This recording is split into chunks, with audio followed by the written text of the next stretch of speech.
right over on the side there. Yeah, there's So, like, would you like to go out? So that's kind of what happened. yeah.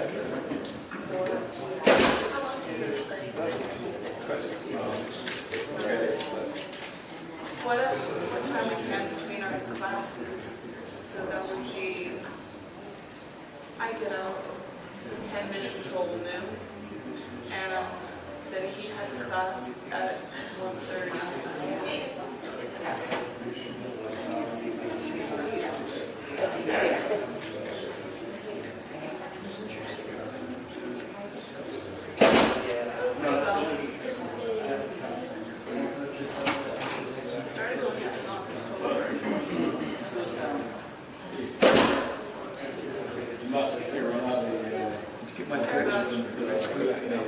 Okay, here.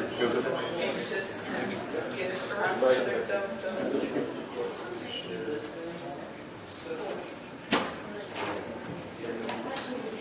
There's no way they can. I don't think they have these.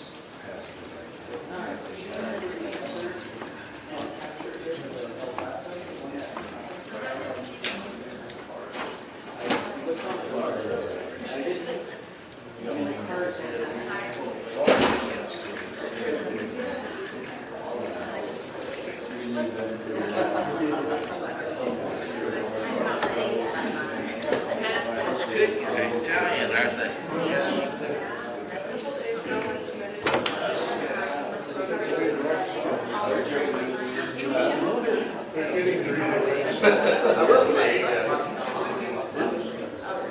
Let's see.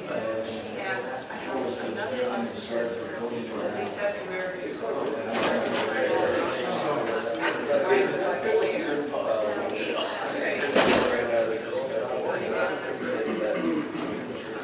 Hey, Tim.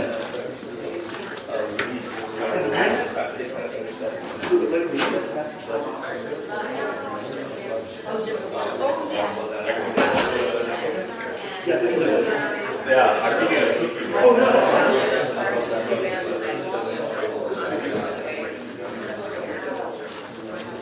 So I'm actually gonna miss it.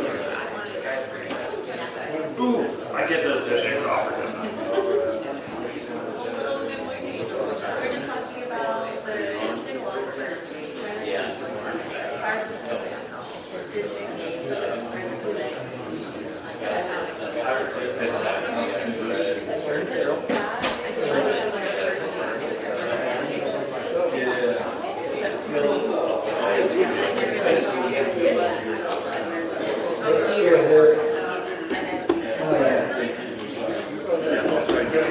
How's the volume on this?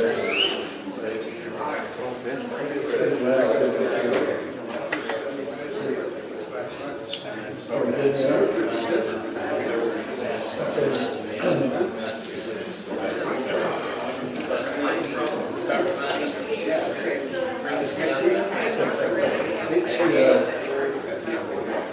Let's. Okay, good morning, church.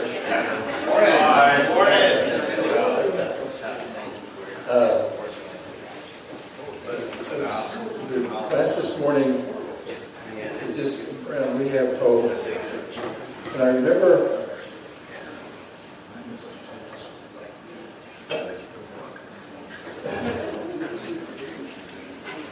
here, I'm trying to see my notes and they're trying to make me uncomfortable. Yes.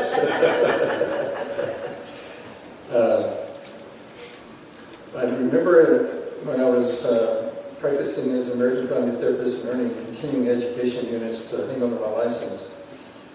Went to a workshop with a famous psychiatrist, and I'm forgetting his name.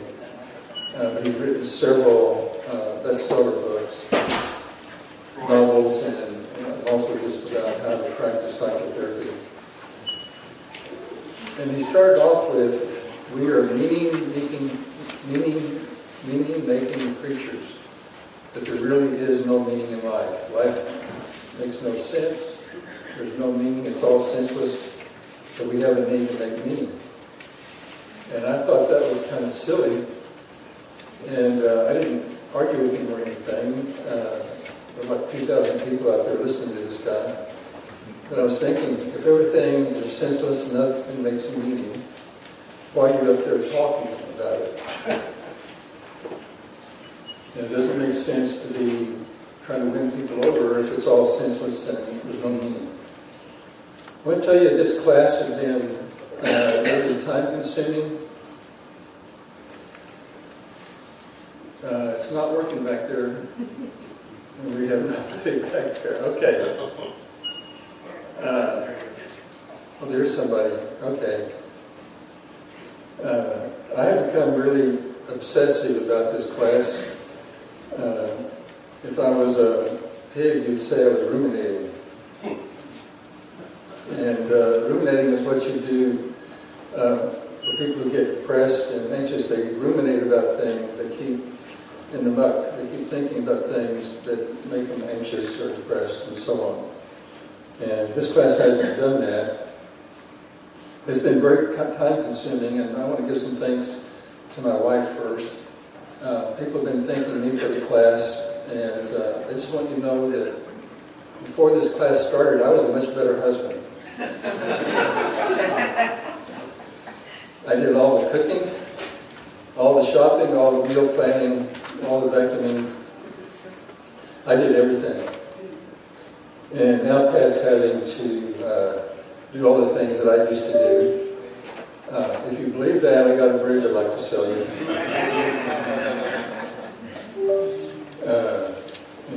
For the next class.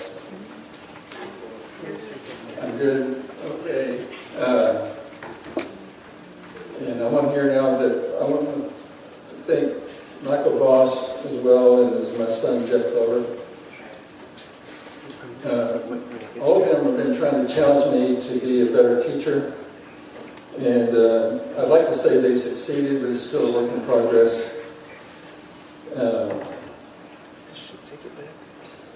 And I can't, if you turn off the light back there, I can see. Okay, let's go to the next slide.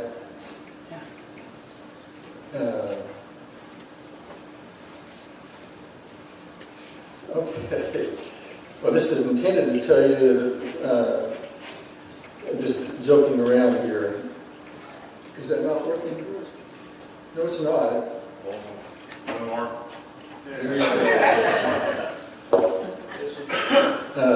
So let's dig into this idea that we have hope. And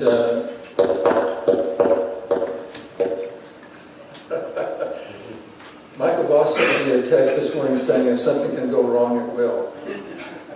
And so we want to do a quick review of Ecclesiastes. And that's the idea that everything is held, everything is meaningless, it's senseless. I hit the wrong one here. Let me catch up.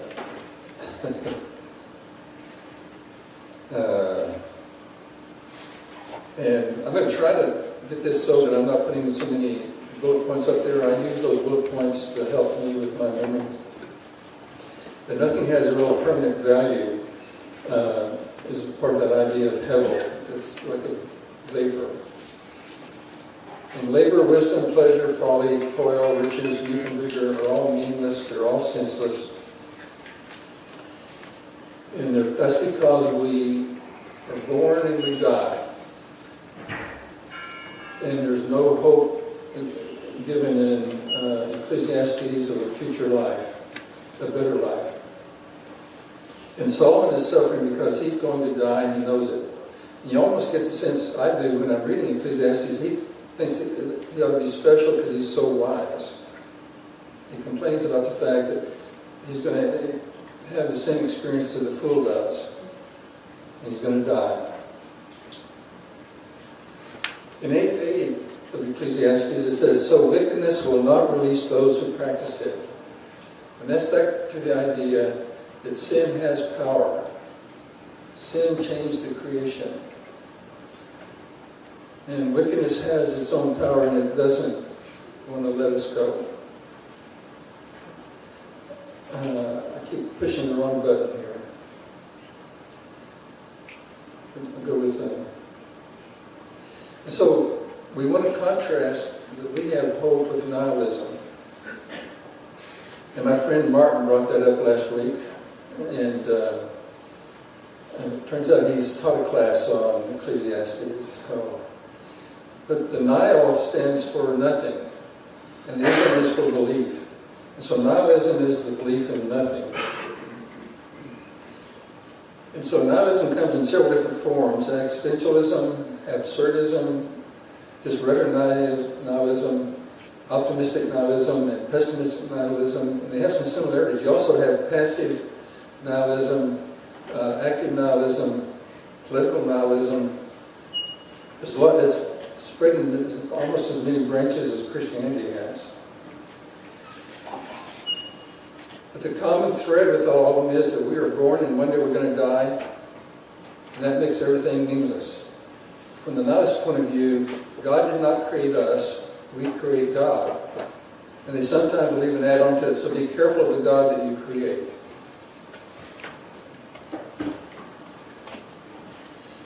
So the common thread also is that what happens between the days of when we're born and we die, we know. But we have no idea of what happens before we're born or after we're born. And that makes it hard to find meaning in life. We really, if the end is just death, then there really is no meaning or purpose for while we're here on this planet. So the next slide. And nihilists will tell you that life, when you believe what they believe, can be bleak. And so this kind of came to me, and it reminds me one time, I have over my granddaughters from time to time to help me clean the pool when the leaves are falling down. And this last time, we really picked the right day because the leaves were still falling as we were cleaning the pool. And I remember how upset Sophie got at the trees. She'd clean off one spot of the pool really good, go down the other end, and by the time she looked back, it was all covered with leaves again. And so we got the giving tree here. Some of nihilism's tenets. One is that life is meaningless, and there is nothing. Again, same thing as Ecclesiastes. The difference is Solomon, or whoever is the teacher and the author of Ecclesiastes, they believe there is a God. Nihilists, again, do not believe there is a God. And the idea of, does life have meaning, and what is its goal, what is its purpose, has plagued humanity throughout life. As long as they can go back to the written word, they find people wondering about, well, what is life about? They say, like Ecclesiastes, that enjoy your life anyway. Eat, drink, and be merry. And this is an important one for the nihilist, for the person who doesn't believe there's a God, who doesn't believe that there's any real meaning in life. There is no objective truth.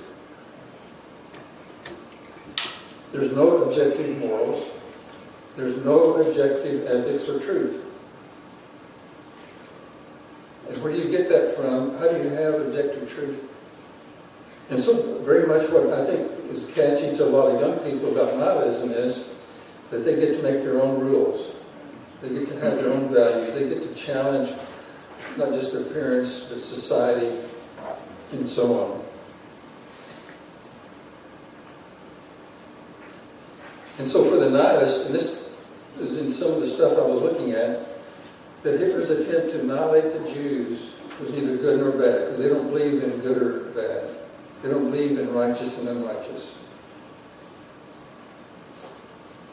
And my belief is that they have a hard time living within their own framework. Because deep down they know that what Hitler did was bad. It was an evil thing to do.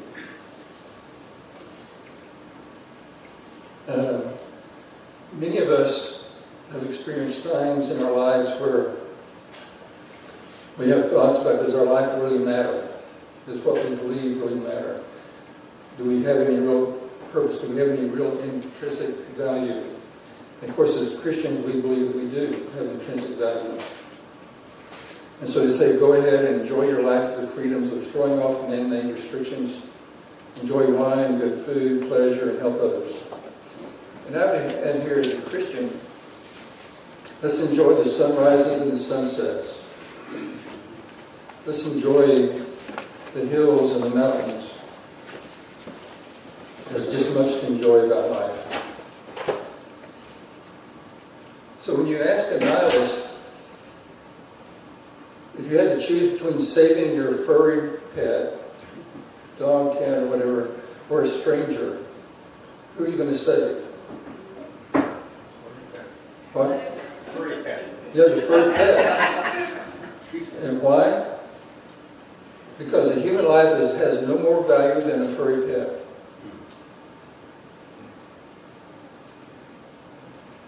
And so for me, that's part of why life can be so bleak, when you believe that there's no afterlife, there's no God, and so on. And so let's go to, I've got a thing here. So what is the concern that nihilists have? If you think about their views, what would be their concern? The here and now, right now. Well, it's here and now. But if society starts adopting the belief that there really is no objective values, no objective ethics, no objective morals, no objective truth, what would society become like if we all believed that? The Wild West. I mean, the Wild West. They worry about society will become undone. It will disintegrate. If they really believe that life is senseless and has no meaning anyway, it shouldn't bother them. But it does bother them. So, I've already got all this slide down here. So we're going to contrast that with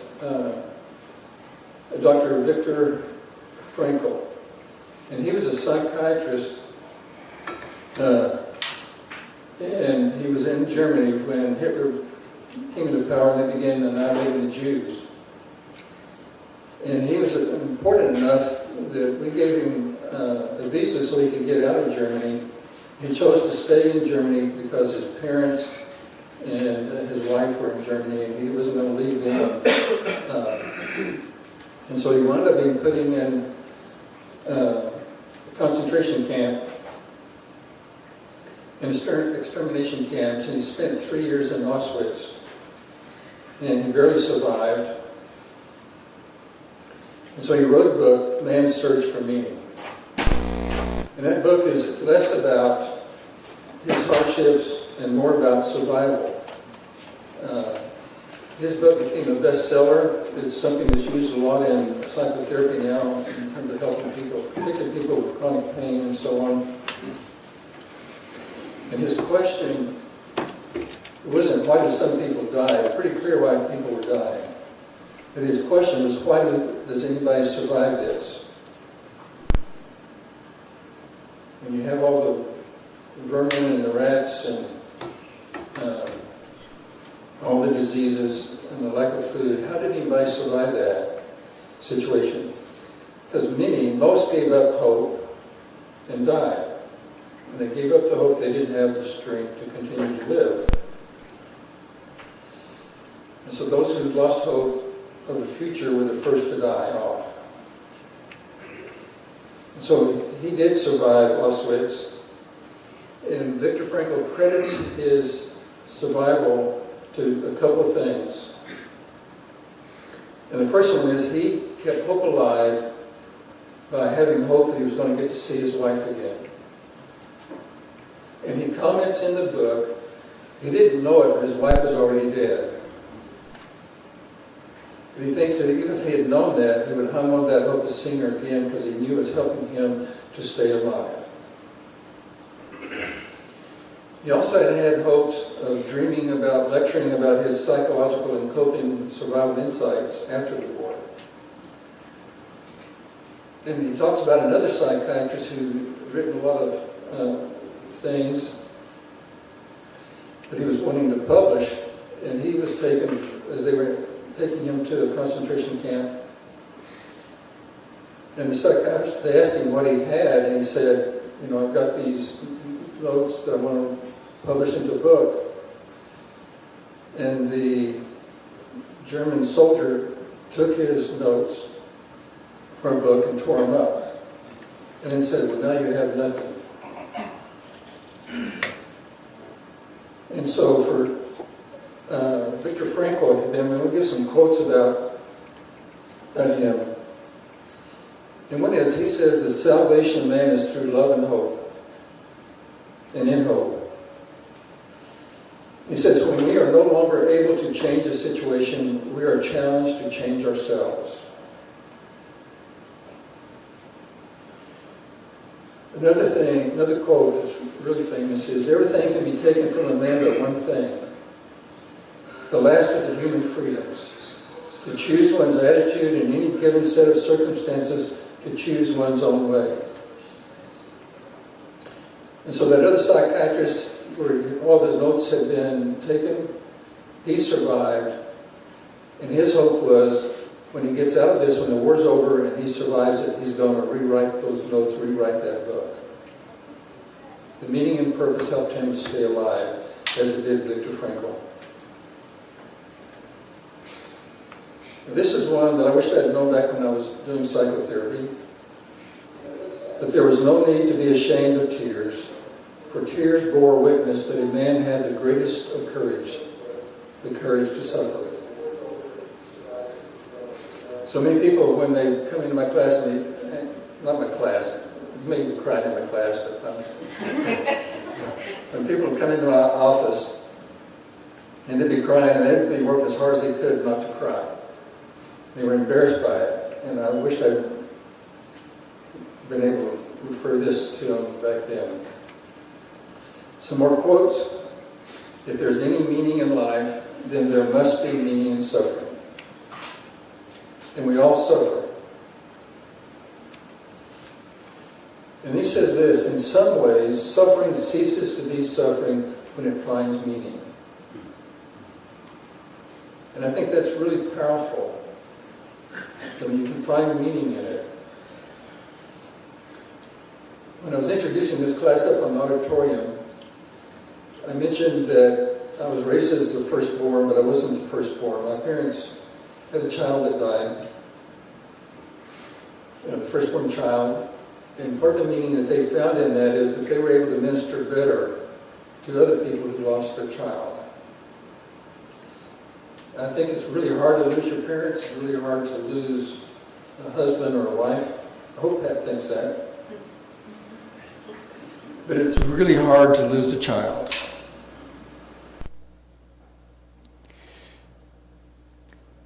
And he's, whoops, I went too far back. I'm sorry. That one disappeared too quick. Okay. So I'm on my dad's end of life. Is that where we're at? Good. Dad was dying. He'd been on hospice. He was in a nursing home. And I was there, and I called my three brothers and told them, you need to get here quick.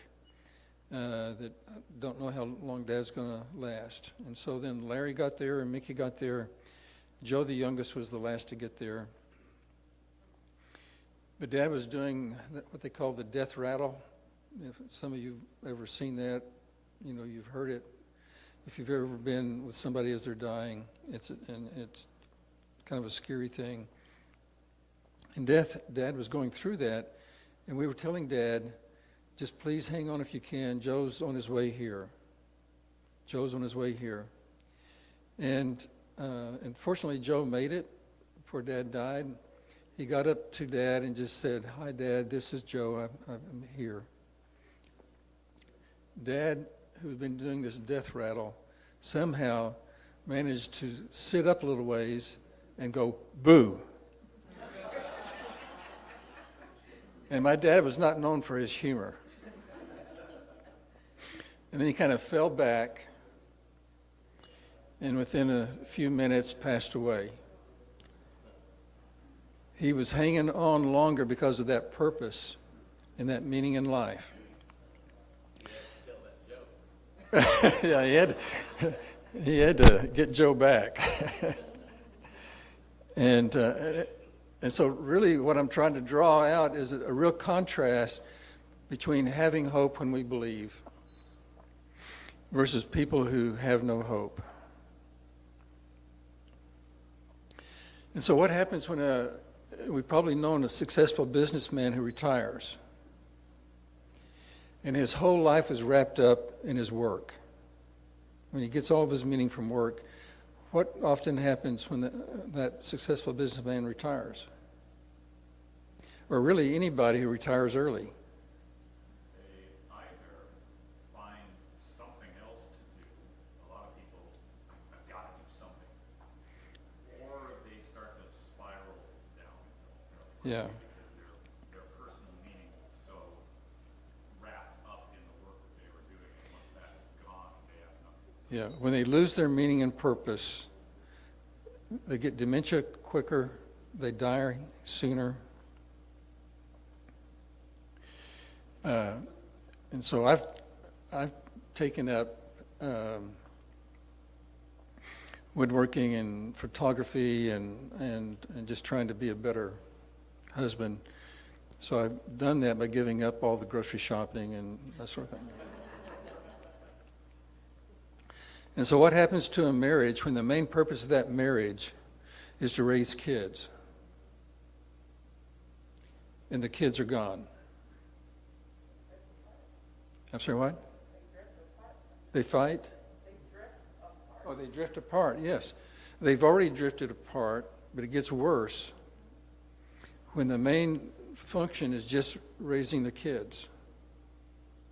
And so I really dislike it when husbands and wives call each other mom and dad, because that's often a telltale sign that they're losing the love that created the children, and so they're more at risk. And so we have a contrast of ideas, and whether it's the teacher in Ecclesiastes or nihilism, it's enjoy your meaningless life. Ecclesiastes would add to that, fear God and keep his commandments. How are we doing? Yeah. Okay. In terms of contrasting ideas, Dr. Freud, which I'm sure everybody here has heard of, his thing was life was a quest for pleasure.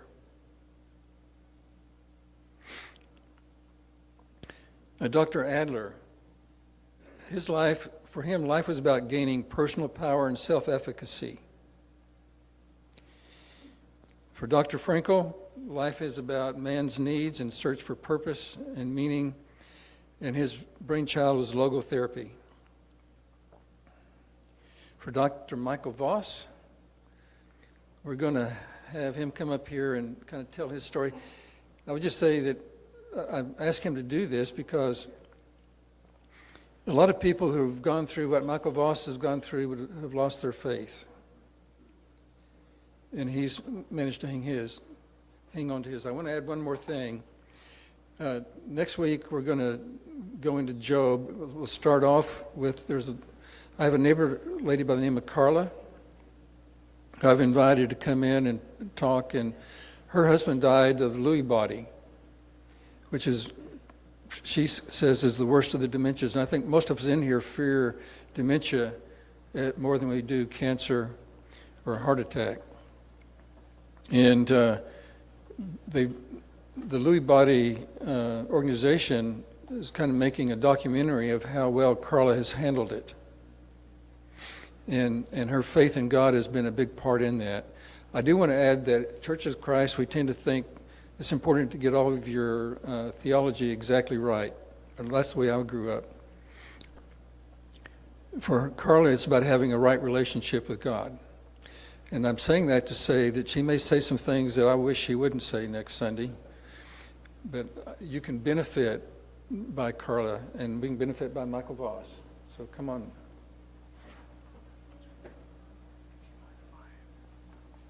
Can we close that? Or if we just that, Or? that'd be fine. Okay, good morning. Let's see if we got, that's me, okay.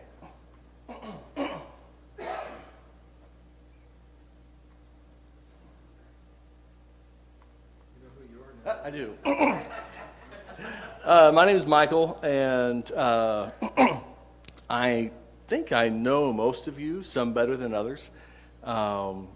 Yes, I do have an MD after my name, and my training's in family medicine. I am going to try to move this over just a little bit so I can. There we go. Now I can see the reflection. That is ingenious back there. I've never noticed it until today. So, my education, after high school, you got college, which is 4 years, 4 years of medical school, 3 years of residency, and then after that, it's lifelong learning. And Benny can attest to that. If you're in any kind of professional field, you can attest to that, that you have to continue your learning. But something happened back in, where are we at here? I began practicing in 2005 at Rancho Cordova, Kaiser, and I loved my job. I love what I did. I love working with people. Often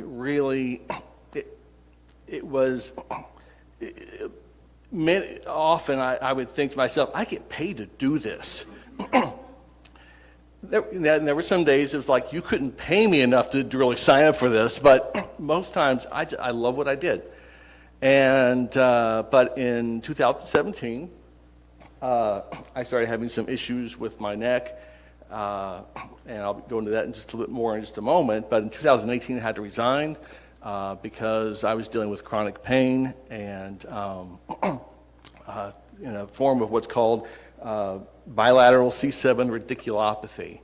Now, I'm going to give you guys a little bit of an anatomy lesson today because a lot of people ask, well, so kind of, I think maybe you wonder, well, what's actually going on with Michael? Well, you're going to find out today. Okay, so this is my daily experience, but on the right and the left side. And if that looks painful, it is. It started in January 2017. I woke up one morning, started having symptoms of this discomfort in the neck, shoulder area back here, something I'd never quite felt before. And within 4 weeks, that pain was going down the right side of my arm into these two fingers. And then within another week, I think in part because I was compensating, I kept on leaning my head to the left because every time my head was upright, it would trigger this, so I'd lean to the left. Well, within a week, it was going down the left side as well. And again, this side, these two fingers. What we finally figured out is that I had something called bilateral C7 spinal stenosis. And so that's an MRI. And but if you look a little closer, you see that hourglass there? It's not supposed to look like that, okay? That's one picture of what was going on. So I had this pinching going on of the nerves. We have these foramina where the nerves exit the spine on both sides, and you should have a nice round opening like a channel. Well, mine had crunched down with arthritis and was basically strangling the nerve. And we don't know why. We don't know why that happened. It was called severe. More anatomy. So these lines are pathways. They're called dermatomes. And my problem was C7. And you see C7, there's C6, C7, C8, T1, you see there. And C7, which starts in the neck and goes down to these two fingers or these two fingers. So the important thing, what did they do about it? Well, great question, glad you asked. I had surgery. 2017 was the first one. I began getting relief, got back to my life. I had been out of work for several months, and July of 17, I got back to work. Oh, I felt so good.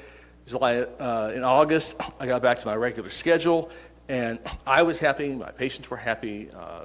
My colleagues who were covering for me were happy. It was great. In October, I started having symptoms of recurrent pain, which over the course of several months, we learned that my surgery was basically coming undone. Okay, you can see the nice bright, you see the plate and screws. That's the surgery I had done. It's called an ACDF. 2018, we did another surgery, and that surgery I did not really get much relief from. Really, virtually at all. There's a lot of reasons I think that is, but I'm not going to go into that now. Which leads us into, during that time, end of September, I had to resign because I couldn't do my job.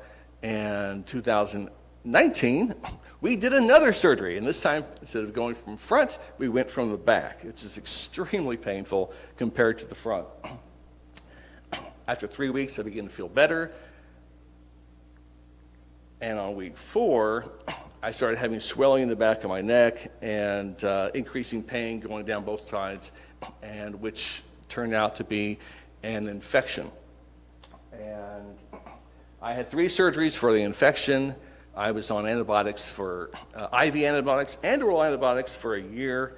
And in the end of it all, I kept on having pain.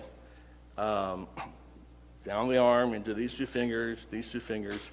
The reason was different, but it was still, the reason now is that now there's all this scar tissue after the infection, which basically went all the way down to the nerves, and it coated it with scar tissue. You should have a nice free nerve, and well, now every time I move my neck or arms too much, it basically puts tension on the nerve and triggers the symptoms. So, I still have the symptoms at this point. Okay, so that's the anatomy lesson. If you ever wanted to know, now you know. What's up with Michael? So, since I was young, I've been a doer. The way that I showed and expressed love and appreciation in today's language is acts of service. Okay, you know, the 5 love languages. Mine was acts of service. Well, I couldn't do what I was doing anymore.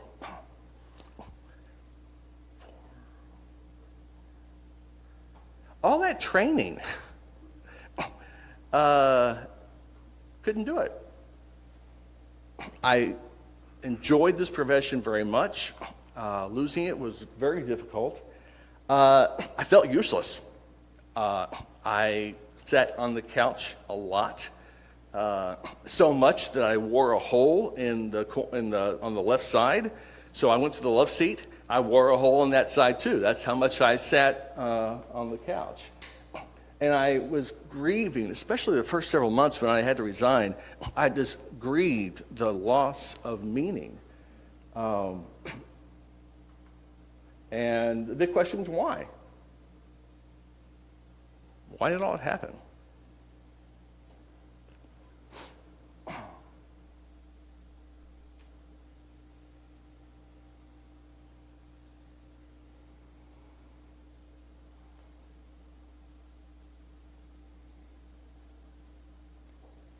So, did it impact my family? Yes, it's been difficult and challenging. If you deal with pain on a regular basis, and mine is every day, and by the way, you see me up here, and you say, you know, he's moving pretty good right now. And I'm medicated, okay? I take 3 pills twice a day for nerve pain to help with that. And if I want to get out of the house, I take some kind of narcotic. If you see me outside the house, I've usually taken something, 95% of the time. So, yes, I'm moving all right now. When I get home, I will ice my neck. I will lay on the floor. I will try to rest because the medicine's going to wear off in a few hours. But I'm medicated. But I can't take the medicine all the time because of the problem. So I'm in pain a lot, and I get very cranky and irritable. And if you know what it's like to be around somebody like that, you don't like to be around somebody who's cranky and irritable all the time. The problem is, when you're family, you're kind of stuck. I mean, I've got to say that in the majority of my time, I've already mentioned the hole in the corner of the couch. I become very well acquainted with the floors of my house because I will sometimes just wherever I'm at, I will have to go and lay down. And it can be the downstairs, it can be upstairs, it can be any room. And if I'm ever at your house and I lay down on your floor, you realize that I feel pretty comfortable around you, okay? So it's been difficult and challenging. So what's been helpful? I have got to tell you, my wife, Jill, is absolutely amazing. And if you didn't already know that, I'm going to tell you, she's absolutely amazing. She's been very loving, faithful through all this, and I know this has not been easy. And part of it, when we first got married, she has this flexible, can-do, go with the flow, we'll figure it out kind of attitude, which when you're planning a camping trip doesn't mesh well with rigid, we'll see, very calculated. We can, but we'll have to cut out this or that. But I know that has been something that's, I think, helped her get through dealing with all of this, as well as our kids, and bringing me along with her. I'm very grateful. We still go on camping trips on spring break, and people say, isn't that kind of rough sleeping on the ground? It's like, no, that's the best sleep I get. So the frustrating is my pride is that because we'll go camping, and here's this guy sitting there, either in the car or on the picnic table, while his kids, wife and kids, do all the unpacking and sitting at the tent. I feel very self-conscious about it. I've had to learn, okay, just deal with it. So, Benny, early on, he taught me something, self-compassion. There's so many times, as a physician, I have such compassion for my patients, but I wasn't extending the same compassion to myself, and that's it's not always easy to do, but being self-compassionate, and that played a big part in me doing as well as I think I have. Friends, I have two friends specifically since 17 who every 6 to 8 weeks come and have coffee with me, and they still do it. And people who come take me out to lunch or bring lunch over. It's been really great. I appreciate that. I have a pain psychologist who taught me about acceptance commitment therapy, and that's what ACT is. Taught me a lot of breathing techniques, taught me a lot of other techniques to help me deal with pain, and sometimes even lessening the pain. And the phrase, it's okay not to be okay. And that's part of the self-compassion, which is important. Learning to recognize my limits, but then others recognizing my limits. Jill is, I think I've finally figured out that if I'm having a rough day, I tell her, I say, Jill, I told her yesterday, I'm having a rough day. Thank you for letting me know. And also, if I try to start setting up something at camp, she stops me because she knows it'll aggravate. And being willing to take something for pain. I used to think that people who had to take pain pills were weak and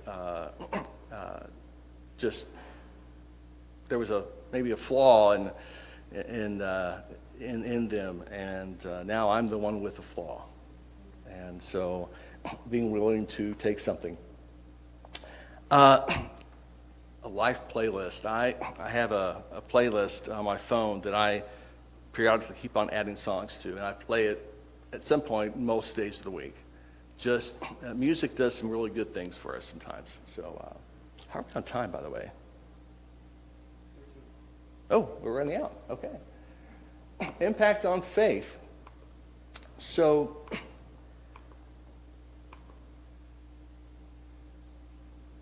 few things. I don't think there is a formula in which you can take somebody and say, oh, if you do this, this, and this, and you're a believer in God, that you'll come through this just fine. I think there's too many variables, people's experiences and what they deal with on a regular basis throughout their lives that plays into all of that. What did you say? I think 30% of people who go through pain and suffering, about a third lose their faith. I haven't lost my faith, and I think there's some reasons for that. But I don't think there's but in the previous slide, that's a lot of it. As the people in my life that God has put in my life and blessed me with. Trust. God has made sure to provide everything we've needed during this time. There's a game called Trust where you fall back in somebody's arms. Oh, yeah, I trust you. Well, prove it. Well, I've had to fall back several times. Identity. My self-worth was tied up in my profession. Being a physician, I didn't realize how much it was until I stopped, and I couldn't do it. I think I was more of a doctor who happened to be a Christian than a Christian who happened to be a doctor. And I had to come to not only the knowledge, but to acknowledge that my identity, my worth, my value comes because of God and His love and being His child. Distraction, that's something that's challenging. You want to do something to not think about it.